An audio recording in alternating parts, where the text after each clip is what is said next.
Ciao ragazzi, ben ritrovati su Acqua Plants Farmer. Io sono Matteo, lei è la mia nuova mascotte, non ha ancora un nome ufficiale. Scusate per le interferenze, per la luce, forse ho scelto il giorno sbagliato per registrare, ma volevo comunque portarvi un nuovo video. Volevo comunque dare continuità ai video sul canale e volevo parlarvi oggi di una nuova pianta, una pianta che si trova spesso nei nostri appartamenti, una pianta spesso molto sottovalutata, e oggi volevo parlarvene un po' meglio facendone un travaso col substrato ideale, in modo tale da potergli garantire una prospettiva di vita molto lunga. Di che pianta stiamo parlando? Innanzitutto salutiamo la nostra amica, che è una femminuccia. Farò sicuramente un video dedicato a loro prossimamente e vediamo la piantina. Stiamo parlando dell'Anthurium, che come vedete è lo stesso colore della mia felpa, i suoi fiori. Questa è una pianta che si trova spesso e volentieri nei supermercati, in qualsiasi garden. È una pianta che fa dei fiori, che poi non sono fiori bellissimi, dei colori più variegati, ma che spesso e volentieri, una volta che portiamo a casa, dopo poco tempo deperisce completamente. Il nostro lavoro quale sarà? Il lavoro di Acqua Plants Farmer qual è? Il mio lavoro qual è? È di portarvi quelle che sono le mie personali esperienze, quindi non vado a riprendere quello che trovo su internet e tantomeno ci saranno persone più informate di me. Quindi vi porto la mia esperienza per quanto riguarda le coltivazioni delle piante, che può essere giusta, meno giusta, ma la trovo funzionale, quindi la condivido con voi. Perché? Innanzitutto, l'Anthurium fiorisce una volta sola l'anno, che è tendenzialmente quando voi la portate a casa. Stop. Vi regalerà una fioritura successiva un anno dopo. E come vedete, io questa pianta, se mi seguite su Instagram, anzi vi rinnovo come sempre l'appuntamento di farlo, Acqua Plants Farmer, vi lascio il link in descrizione così non potete sbagliare. Questa pianta ce l'ho quasi da un anno. In un anno non ha mai smesso di fare fioriture e ne sta facendo di nuove. Non so se si vede, ma sta continuamente generando nuove fioriture. Questo perché? Perché gli sto ricreando le condizioni ideali per una fioritura costante, una pianta che fiorisce sempre, se gli garantiamo le condizioni ideali. E quali sono? Innanzitutto è una pianta d'appartamento. Se noi la prendiamo e la mettiamo fuori, muore, soprattutto nei periodi invernali. D'estate si può provare, d'inverno muore.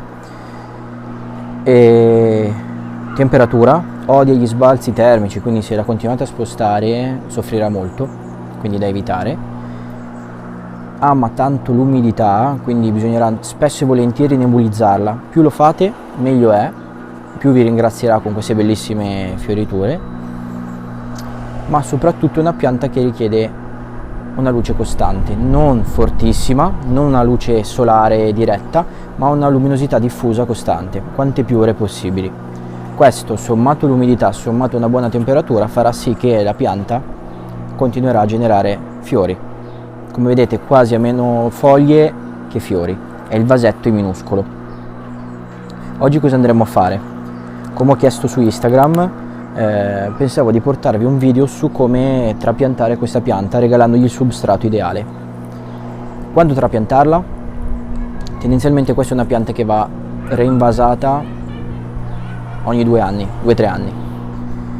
Però può succedere, spesso quando le portiamo a casa succede che il vasetto di coltivazione, questo l'ho preso all'Ikea, è molto piccolo, minuscolo rispetto alla proporzione della pianta.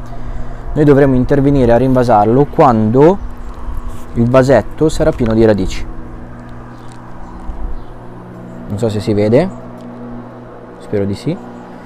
Potrebbe starci ancora un po', ma come vedete le radici tendono a uscire da sopra, perché inumidendolo spesso questo farà sì che tenderà a cercare l'umidità in superficie. Quindi il substrato non mi sembra tra i più idonei, è un substrato sicuramente economico, e ora andiamo a vedere come ricreargli il substrato ideale, dove voi la piantate là 2 anni e non ve la scordate più.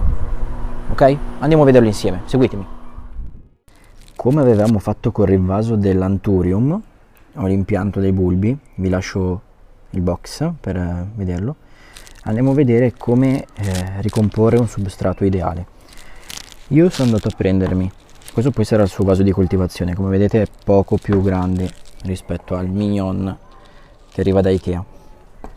Allora, substrato di qualità, mi raccomando, perché poi vi troverete problemi successivamente. Quindi questo è il solito terriccio con perlite. Dopo la perlite ci dovrebbe essere un po' di fibra di cocco e ci sono già dei microgranuli di concime lento di rilascio. Noi questo substrato, che è già pronto, si può dire, lo andiamo a integrare con altri materiali che farebbero sicuramente meglio la pianta, ma senza esagerare, perché poi si vanno a fare dei bastoni che invece di fare bene fanno male. Quindi andiamo ad aggiungere sempre un po' di perlite per rendere il terreno molto areggiato, poi un pochino di bark sbriciolato, l'Anturium adora il bark, un po' di sfagno secco, il concime, in questo caso lanciamo qualche granulino di concime a lento rilascio per agrumi, perché l'Anturium vuole il terreno un pochino acidognolo e quel concime va più che bene. E poi in superficie, devo vedere se ne ho un pochino, andrò a mettere del muschio, dello sfagno fresco, dello sfagno vivo, in modo tale da mantenere umido la parte superiore. Adesso andiamo a vedere rapidamente il lavoro da farsi, ok?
Eccoci qua, la pianta è pronta, il vaso non è molto carico. Quando andate a mettere la terra non pressatela molto, basta tante volte dargli qualche colpettino in modo tale che si assesti e il gioco è fatto. Non so se si intravede, ho messo dello sfagno fresco sopra in modo tale che possa rimanere il più umida possibile, la terra è mai fradicia. Discorso irrigazione: nel video precedente sui Caladium avevo usato uno strumento Sasti che è fantastico, che ve lo consiglio di utilizzare in tutte le piante. È in grado di rilevare l'umidità in base alla velocità con cui si asciuga nel terreno. Stesso principio, ma è elettronico ed è anche un pochino più bruttino da vedere, è questo sensore qua. L'ho preso all'Ikea assieme alla pianta, quindi ho detto proviamolo. Io sono un nerd fanatico delle cose tecnologiche, quindi ho voluto provare e non è malaccio. Va a batterie. Va impostata però il tipo di pianta, come? In base al tipo di umidità, di irrigazione che richiede, e vanno impostate le gocce. Ci sono 3 livelli: poco umido, medio umido e molto umido. Questa è una pianta che, come vi ho spiegato prima, va lasciata molto umida, cioè ha bisogno di frequenti irrigazioni. Quindi regolate in questo modo, infilate il vostro sensorino nel terreno, in questo modo, così anche bella nascosta che non si vede. E come funziona? Anche qua la prima volta gli date una bella bagnata abbondante.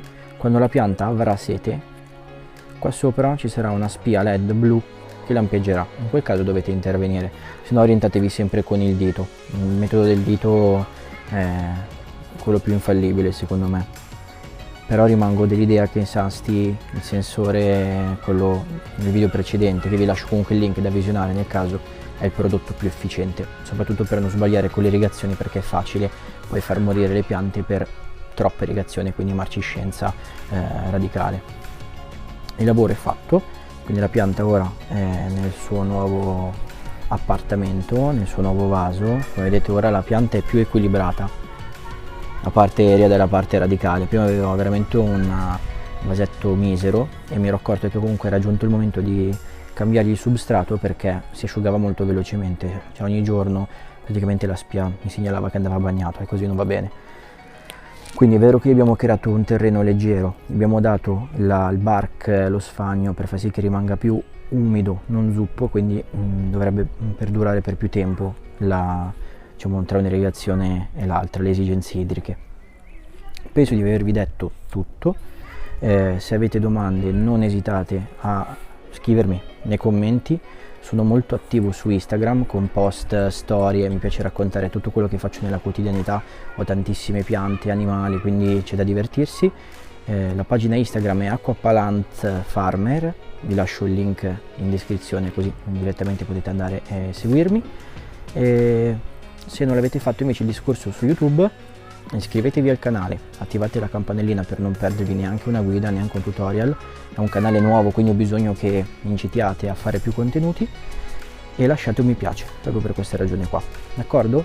Io vi saluto, mi chiamo Matteo, se non me lo ricordate, e ci vediamo al prossimo appuntamento. Ciao!